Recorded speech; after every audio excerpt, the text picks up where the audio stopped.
Vamos falar sobre a palavra de Deus. A palavra de Deus não é algo que foi agora há pouco tempo descoberta, há pouco tempo traduzida, há pouco tempo entregue para as pessoas, disseminada, distribuída, não. A palavra de Deus, ela existe desde sempre. Ela apenas foi materializada, ela foi colocada num livro, mas ela existe desde sempre.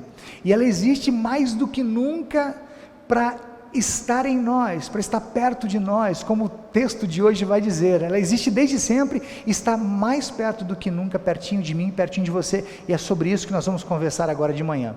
O primeiro destaque que eu quero dar nessa mensagem é o do versículo 4.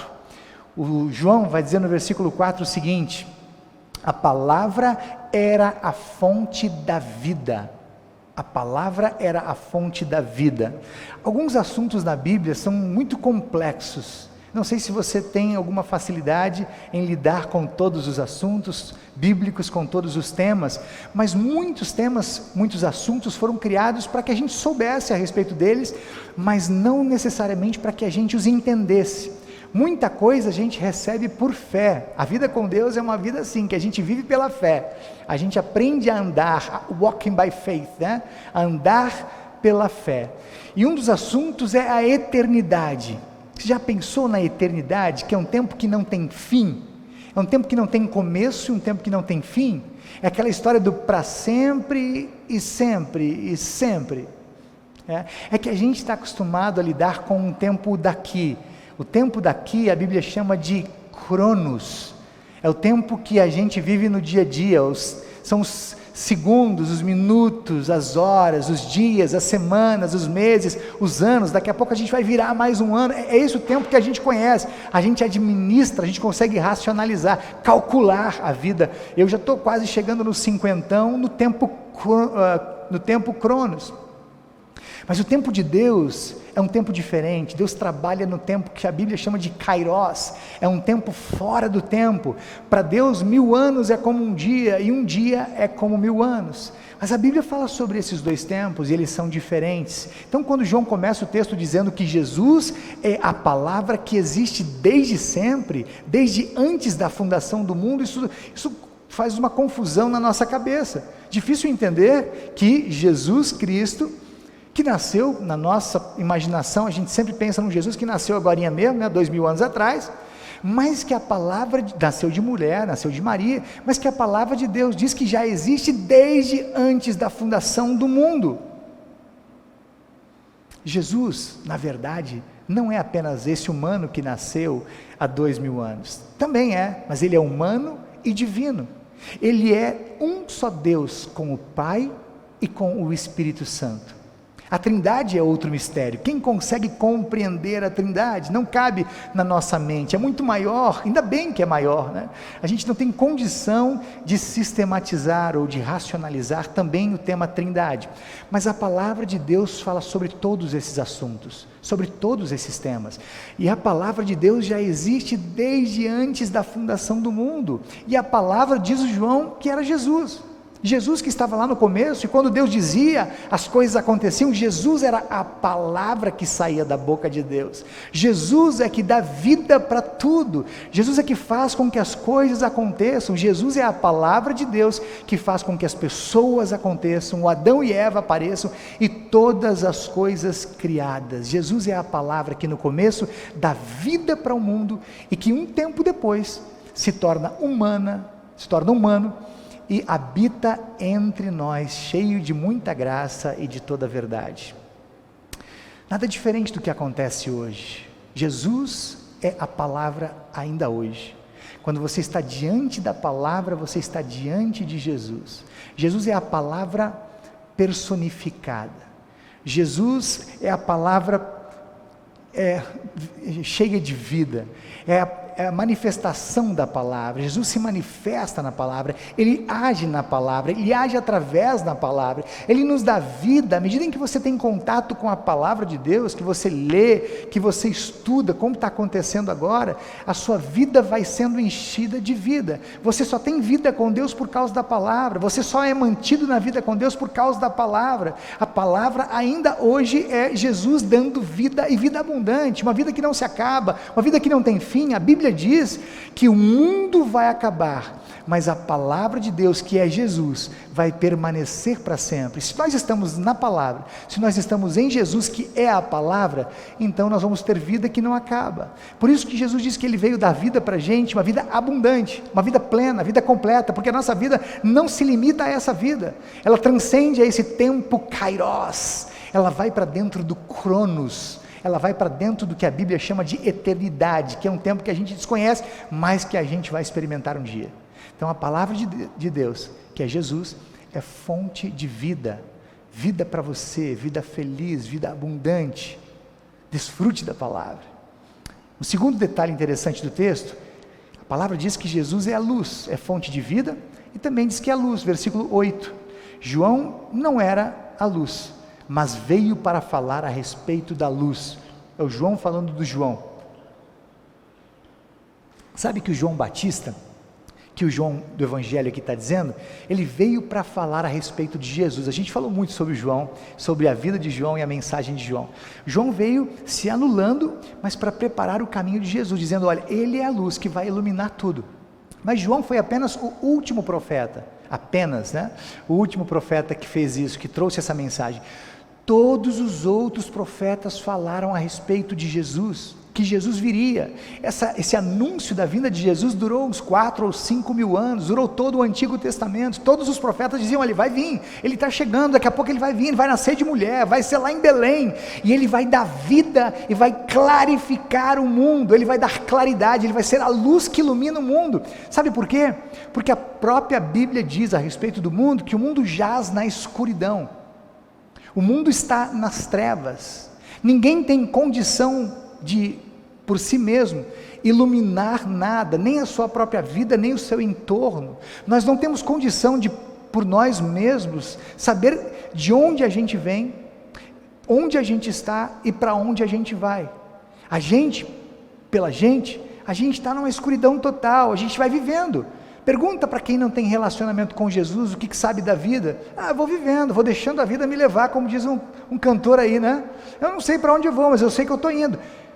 Aí Jesus de repente aparece, e Jesus aparece para ser luz, luz para as pessoas, luz para o mundo, é a luz que ilumina a vida, é a luz que dá sentido para a vida, é a luz que faz que a gente tenha esperança, a gente tem esperança em relação ao amanhã, ao futuro mais próximo, ao futuro mais distante, é uma luz que dá rumo, eu sei de onde eu vim, eu sei onde eu estou, Jesus me ilumina a vida de maneira que eu sei inclusive para onde eu vou. O futuro é extremamente incerto do ponto de vista daqui, do Cronos, mas do ponto de vista do Kairos, das promessas de Deus, é um futuro seguro. Quando a palavra de Deus diz no Salmo 23, que de vez em quando a gente passa por um vale escuro, ela também aponta para Jesus, que com o seu cajado nos diz para onde vamos ir, para onde devemos ir. O cajado é a palavra de Deus, estamos num lugar escuro, num momento escuro, e a palavra de Deus nos leva para os pastos verdes e para as águas tranquilas. Jesus é aquela luz no fim do túnel. O Salmo 23 fala sobre isso. O Salmo 119, capítulo 119, versículo 105, diz que a lâmpada para os nossos pés é a palavra de Deus e luz para os nossos caminhos. Olha que incrível, ela é lâmpada para os meus pés, a palavra de Deus ilumina o meu momento, ela ilumina a minha vida agora. Quando eu estudo a palavra, eu leio a palavra, eu sei onde estou, eu consigo me localizar, Deus me diz onde estou e qual é o melhor lugar para estar. Mas ela não só ilumina a minha vida agora, me coloca na condição real, como ela também é luz para os meus caminhos. Quando você lê a palavra fala sobre o seu momento real, o seu momento agora, imediato, sobre o Cronos. Mas quando você lê a palavra, você também é direcionado a respeito do Kairos, de um tempo indeterminado. Você não sabe quanto tempo você vai viver, mas o que você sabe é que debaixo das promessas do Senhor, você vai ter vida feliz, vai ter vida abundante, uma vida com direção no Senhor. A palavra é lâmpada para os meus pés e luz para os meus caminhos, ela me direciona para onde eu devo ir, ela aponta para o melhor caminho, para o caminho mais seguro, ela me ajuda nas decisões que eu vou tomar, nas escolhas que eu vou fazer. Portanto, ela me dá um norte, ela me dá uma vida com propósito, ela me dá uma vida com direção, uma vida com um rumo certo, com destino. Esse segundo ponto, Jesus é a luz que através da palavra ilumina a minha vida agora, a minha vida hoje, mas também ilumina a minha vida amanhã e depois de amanhã, e depois, e depois, e depois. Jesus é a palavra que ilumina a vida, uma vida que jaz nas trevas, uma vida que no pecado é uma vida escura, é uma vida que não permite que a gente enxergue nem o agora e nem o depois. Jesus vem para iluminar a vida escura, a vida no pecado, a vida nas trevas é iluminada. Quando Jesus chega, a escuridão desaparece.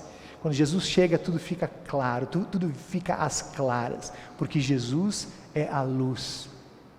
E eu quero terminar essa mensagem de hoje com um terceiro momento, terceiro destaque, versículo 14, que diz que Jesus é a palavra que mora em nós. Está lá, 14, a palavra se tornou um ser humano e morou entre nós, cheio de amor e de verdade. Queridos, muitas pessoas têm muita dificuldade de entender, de racionalizar, e é lógico que você não consegue compreender com a razão, que Jesus tenha existido antes dos 2000 anos, lá no início, antes na verdade da fundação do mundo, e que Ele tenha sido aquele que criou todas as coisas, através dEle todas as coisas foram criadas. Isso está aqui em João, você pode ler em outros textos, lá no início da Bíblia, nos primeiros 3 versículos fala sobre isso, que Deus falava e as coisas aconteciam. Jesus era a palavra que depois se torna humana e habita entre nós.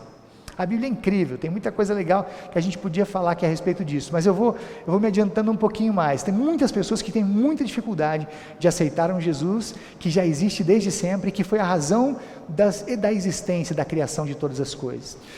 Isso está no nosso texto, no finalzinho do texto. Muitas pessoas têm muita dificuldade de aceitar que Jesus é o próprio Deus, que Jesus é a palavra de Deus, que veio para nós. O povo de Deus, o povo judeu, o próprio povo de Jesus, porque Jesus era judeu, teve dificuldade de receber Jesus. O João vai dizer que Jesus veio para os seus, mas os seus não o receberam. Então muitos têm dificuldade de aceitar, muitos têm dificuldade de receber. Isso era assim no passado, isso é assim ainda hoje, mas em contrapartida, muitos outros têm aceito Jesus, têm recebido Jesus, e como diz o nosso texto, têm sido tornados filhos de Deus, filho de Deus, através da palavra. Isso não acontece de modo natural, por nascimento, né, de mãe, de mulher, mas acontece através da palavra, da sobrenaturalidade da palavra de Deus. É algo que só a palavra de Deus pode fazer, o poder da palavra. Hoje de repente somos morada de Deus. De repente Deus mora na nossa vida. De repente, como diz Paulo, não somos mais nós que vivemos, mas é Jesus que vive em nós. Tudo isso por causa da palavra, do poder da palavra, da sobrenaturalidade da palavra. Jesus morando em nós, parece um pouco estranho, né? A gente sabe que Jesus, quando desceu do céu, Ele morou um tempo na Galiléia, em Nazaré, com seus pais, com a sua família, uns 30 anos. Depois Ele mudou, foi morar durante o seu ministério lá em Cafarnaum, uns 3 anos mais ou menos, e depois disso Ele foi morar no céu. Ele subiu ao céu e foi morar lá, inclusive diz a palavra que Ele está preparando o nosso lugar, a nossa morada lá no céu. Mas Jesus fez tudo isso, desceu, morou ali, morou aqui, morou em vários lugares, porque na verdade Ele queria morar nos nossos corações.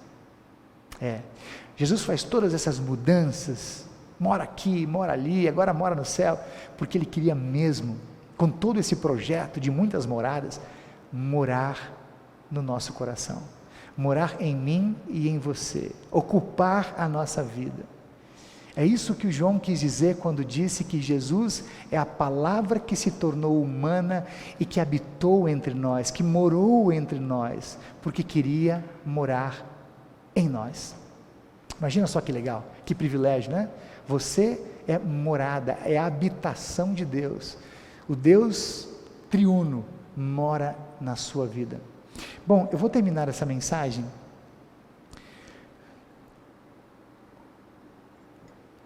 quero terminar essa mensagem com uma curiosidade muito didática. Acho que você vai ter muito proveito no que eu vou dizer agora.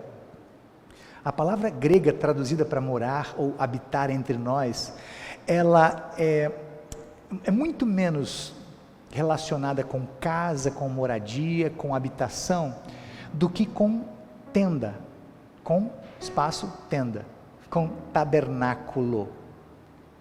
Uma tradução mais literal do nosso texto podia ser assim: a palavra se tornou humana, ou um ser humano, e tabernaculou entre nós. Mas por que isso pode ser tão significativo? Por que isso é tão interessante, didaticamente importante? Bom, porque isso remete ao tabernáculo do Antigo Testamento, lá no deserto. Quando o povo estava no deserto, havia uma tenda móvel, uma igreja montável e desmontável que acompanhava o povo durante 40 anos no deserto, até a chegada na terra prometida. E isso significa nada mais, nada menos, esse tabernáculo significava nada mais, nada menos do que a presença de Deus no meio do povo. Tente imaginar, no tabernáculo, quando o povo se reunia, eram 2 milhões de pessoas, 1,5 milhão, 2 milhões, num tabernáculo de 50 por 25, o povo se reunia ao redor todo o fim de semana, todo o 7º dia, o povo andava e parava para se reunir ao entorno do tabernáculo, ao redor do tabernáculo. No tabernáculo, que representava a presença de Deus no meio do povo, no tabernáculo Deus morava no meio daquele povo, naquele deserto inóspito. Você não via ninguém, andava dias, meses, de repente não encontrava nada, não encontrava nenhum ser humano, nenhuma pessoa no caminho, era só você, era só o povo. Mas Deus no tabernáculo habitava, lembrava o povo que o povo não estava sozinho, não era o povo pelo povo, era Deus no meio do povo, era Deus cuidando do povo naquele deserto sem moradia, sem habitação. No tabernáculo Deus dava vida para o povo no meio daquele deserto com cheiro de morte. O que se encontra de vez em quando é um animal morto, um bicho caído, não tem água, não tem vida, calor de 60 graus à sombra. O povo tinha cobertura de Deus, não sofria com o calor, nem com o frio da noite, nem com o calor do dia. Deus dava vida para o povo num deserto que tinha cheiro de morte. No tabernáculo o povo tinha vida, recebia doses de vida. No tabernáculo Deus acalmava o povo, o coração do povo que andava naquela terra sem lei, aquela terra assustadora, onde você olhava era deserto, não via lugar, uma expectativa de um lugar com um oásis, uma árvore aqui, uma sombra ali, era deserto, o tempo todo deserto. E se você viaja para lá, você tem uma ideia do que significa isso. Portanto, no tabernáculo, nas reuniões de cada fim de semana, Deus acalmava o coração do povo naquela caminhada assustadora pelo deserto. Portanto, isso é significativo porque Jesus morando em nós, ou Jesus tabernaculando em nós, é Jesus sendo a nossa companhia num mundo onde a gente fica cada vez mais sozinho, no mundo cada vez mais separado, no mundo cada vez mais isolado, no mundo cada vez mais desértico. Jesus tabernaculando em nós é aquela companhia necessária, especial, extraordinária, no mundo de tantos abandonos. De repente você é abandonado pela sua família, de repente você é abandonado pelos seus amigos, pelos seus queridos, não tem ninguém mais perto de você, está cada vez mais comum, cada um por si, Deus por todos. Jesus tabernaculando em nós é Jesus sendo a nossa companhia, a companhia mais excelente. Jesus diz isso: pode todo mundo te abandonar, mas eu jamais vou abandonar você, vou estar com você até o último tempo. Jesus tabernaculando entre nós é um Jesus que veio dar vida para a gente nesse mundo com cheiro de morte, nesse mundo que se autodestrói, nesse mundo que se mata aos poucos, que morre dia após dia, que tem, repito, cheiro de morte. Jesus é vida, Jesus enche a nossa vida de vida e promete para a gente, faz a gente experimentar vida plena, vida abundante, no mundo que cheira a morte. Jesus tabernaculando em nós é o Jesus que é o nosso alívio, que alivia as nossas vidas e os nossos corações nesse mundo cheio de ameaças, nesse mundo tão assustador, tão amedrontador. Jesus é aquela paz que ninguém pode dar, a paz que o mundo não dá, o alívio, a quietude que só a presença de Jesus, o Jesus que veio tabernacular, que veio morar entre nós, morar em nós, cheio de graça e verdade. Jesus é a palavra que mora em nós. Jesus é a palavra que tabernacula, que mais do que morar, que cuida, que dá vida, que acalma. Que Jesus seja aquele que vai morar em sua vida, em seu coração, tabernacular em você. Amém. Amém.